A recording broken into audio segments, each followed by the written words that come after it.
It's a moment that forever changed U.S. space exploration. The now familiar words from NASA's Mission Control, a little more than 1 minute into the flight of the Space Shuttle Challenger. Go and throttle up. Roger, go and throttle up. The plumes of white smoke, a clear indication that the worst had happened. Within 1 hour, research shows nearly 85% of the people in the United States knew the shuttle had exploded. But for a handful, like Kathy Fulgham, it was intensely personal.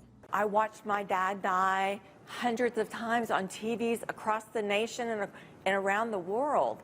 And it's so painful to keep watching it. She is the daughter of Challenger Commander Dick Scobie and was in Florida on that cold January morning back in 1986.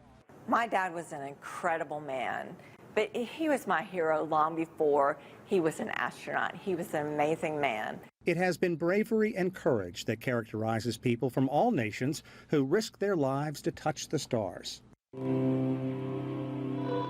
The first in-flight space fatality happened in the former Soviet Union back in 1967. Soyuz 1 slammed into the Earth following re-entry, killing cosmonaut Vladimir Komarov when the parachute failed. 4 years later, 3 more cosmonauts died when their capsule depressurized. Then in February of 2003, the U.S. space program suffered another disaster. 7 astronauts died when the Space Shuttle Columbia disintegrated over the state of Texas during re-entry. Columbia, Houston, UHF comm check. In the aftermath of tragedy, Kathy Fulgham's family and others wanted their loved ones remembered and established the Challenger Center. Dozens of learning centers set up from Alaska to the state of Maine. It's a way to introduce youth to the marvels of spaceflight.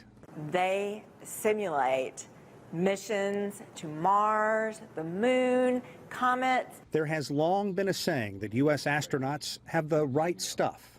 Space is and will remain dangerous and unpredictable. My dad was a space explorer. Of course he would want the space program to go on, or else his death wouldn't have meant anything.